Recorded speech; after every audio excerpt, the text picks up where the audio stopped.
So how do we find balance in our lives? What is it that's going to lead us to inner peace and harmony so that we can better serve others? Today, let's talk about finding your way to your inner peace.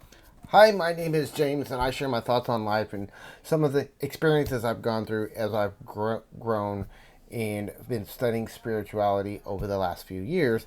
And one of the biggest areas that we have a lot of struggle with is understanding where we should focus our time and attention. So many people that I see in the world, everywhere I go, are focused on things that they can't control, they can't do anything about. And years ago, I went through this recovery program myself, and I've been clean and sober for 23 years now. But along the way, I learned this thing called the Serenity Prayer. And although there's a lot of things within the recovery movement that I disagreed with, which is why I eventually walked away from it, there was a lot of benefits from it. There's a lot of good things that I learned there as well. So one of the things that I learned is this Serenity Prayer. And the Serenity Prayer is, God, grant me the serenity to accept the things I cannot change, the courage to change the things that I can change, and the wisdom to know the difference. This is the first part of the Serenity Prayer. In fact, I did a full live stream where we went step by step through the Serenity Prayer, and you can see that right here where we went through the entirety of the Serenity Prayer and kind of discuss some of my philosophies on it. But this first part is probably the most popular and the most important. It's kind of the core of the whole thing. Grant me the serenity to accept the things I cannot change means everything outside of yourself, all the things in your life that you can't control. And then the courage to change the things we can change is the things inside of ourselves. And this is what we focus most of our time and attention on, because the things that we can change is what we call our inner world. There's 4 aspects of our inner world that we have complete control over, and we have the ability to control these aspects of our lives. But most people never learn how to. This is why so many great spiritual teachers, Jesus taught it, Buddha taught it, all the great spiritual teachers throughout history have taught that we find our journey to spiritual enlightenment within, by going inward. And by going inward, we're looking at these 4 aspects of ourselves. So the first aspect of our inner world that we have to look at is our thoughts and our mind. We have to understand that there's 2 types of the mind. There's 2 levels of the mind. You have the conscious, active mind, and you have the unconscious or habitual mind, which is where all of our habitual patterns come from. These are just repeated thoughts that we've thought so many times we're not actively thinking them, but we're still acting upon them because we do it over and over and over again so much that it becomes a part of our automatic system. And if you think about it, if you've ever seen a martial artist, I spent years studying Aikido several years ago. In fact, this was over 20 years ago. I was studying Aikido for a few years.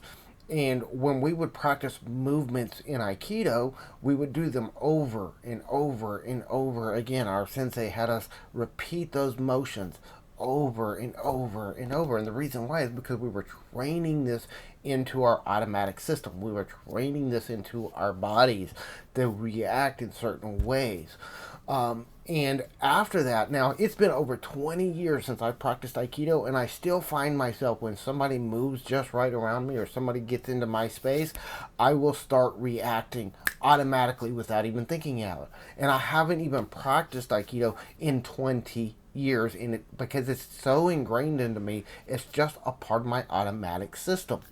The same is true with your thoughts. You have thoughts that you've thought so many times and been repeated so many times, they become a part of your automatic system. These create your beliefs, your paradigms about the way the world is supposed to be.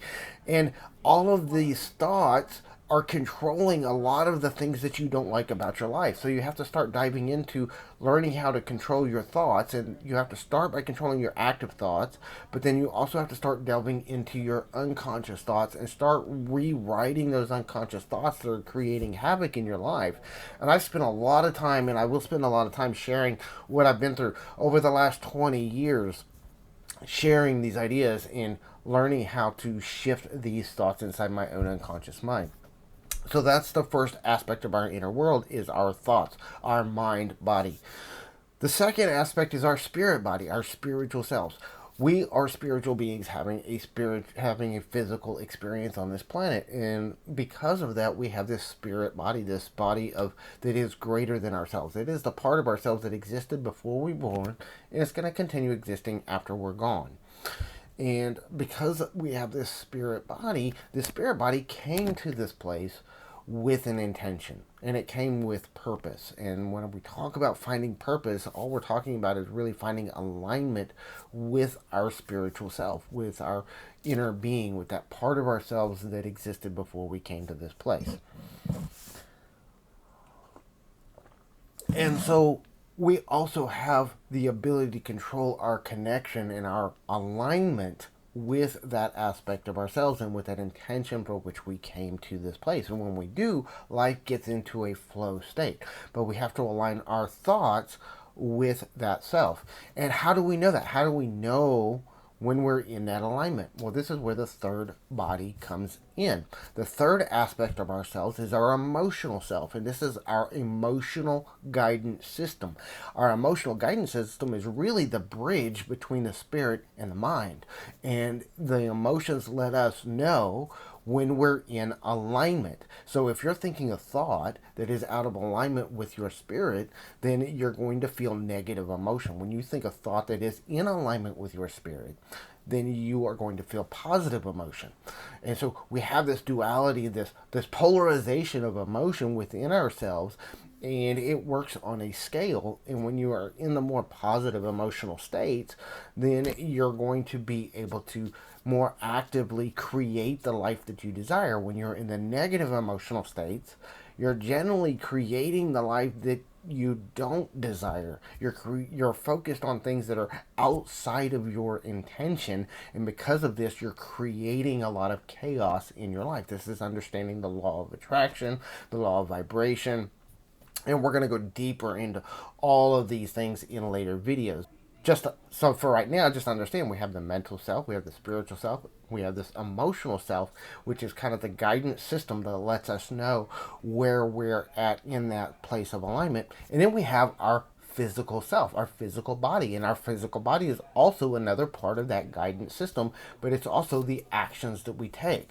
And we have vibrations and energy in each one of these four aspects of ourselves. So we have our physical body, and what you do with your physical body, the actions you take with your physical body, guide a lot of the energy that you put into things. So these are the four aspects of ourselves that we have complete control over, but most people are denying their control on these aspects of themselves. Think about how many people are like, well, I'm fat and it's just because of my genetics. I can't help it. I was just made this way. I've always been this way. You know, how many people say, I can't control what I think. I can't be responsible for how I think. Or you made me feel that way. You made me feel it. We're spending so much of our time looking outside of ourselves for something to blame for these things. Even in our spirit, in our spiritual walk, so many religions and spiritual teachings from people that are well-meaning, but they just didn't understand some of this themselves, are teaching you to look outside of yourself for salvation, looking outside of yourself, looking to a God that's outside of ourselves. And this is why so many people struggle to find it. This is why so many people unfortunately, because their only exposure to spirituality is through religious teachings that are teaching more about manipulation and control than they are about teaching connection with spirit and connection with source. One of the things that I found is there's this difference, and we're going to be talking about this in depth later, but there's this difference between spirituality and religion. You can be spiritual and not religious. You can be religious and not spiritual, and you can be religious and spiritual. You know, there's these different combinations that you can have within yourself. But just because you are a religious person doesn't mean you're being spiritual, and just because you're a spiritual person doesn't mean you're being religious. You can have spirituality. In fact, I am very much, I tell people all the time, I am a spiritual being. I'm not a religious being. I don't have a connection to any specific religious philosophy. I've studied bits and pieces of all of them and taken what was true to me and what was right for me. And those are the kind of things that we'll be sharing as we go through this journey here on our YouTube channel.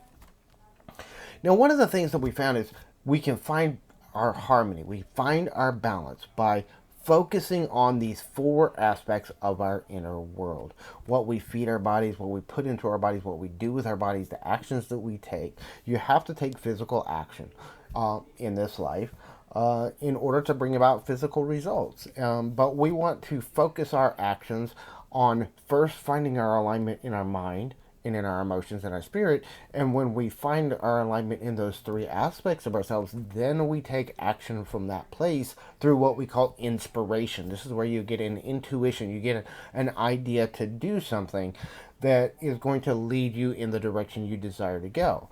The thing is we still have intuitions even if we're in a negative emotional state.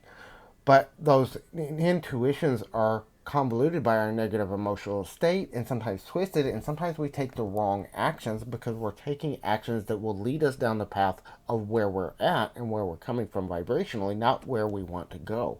So we have to get ourselves into a positive emotional state and a mental state before we can get that. So our first clue is spirit. We try to find that alignment in our thoughts, in our emotions with our spiritual self, and then follow the intuitions we get from there to create the life we want. When you can kind of start finding that balance and finding that harmony, you're going to find that you have a lot more control over the life that you live, and you're able to manifest more things. This is where the law of attraction and manifestation start coming into play. But this is also when you start finding alignment with your purpose, with your intention for being here, and you start living in a state of flow. And these things can be hard to do. And sometimes we create resistance to these things. But these will help you create the life that you want. If you like this kind of content, if you want to know more about these principles and how they work, make sure you subscribe to our channel below.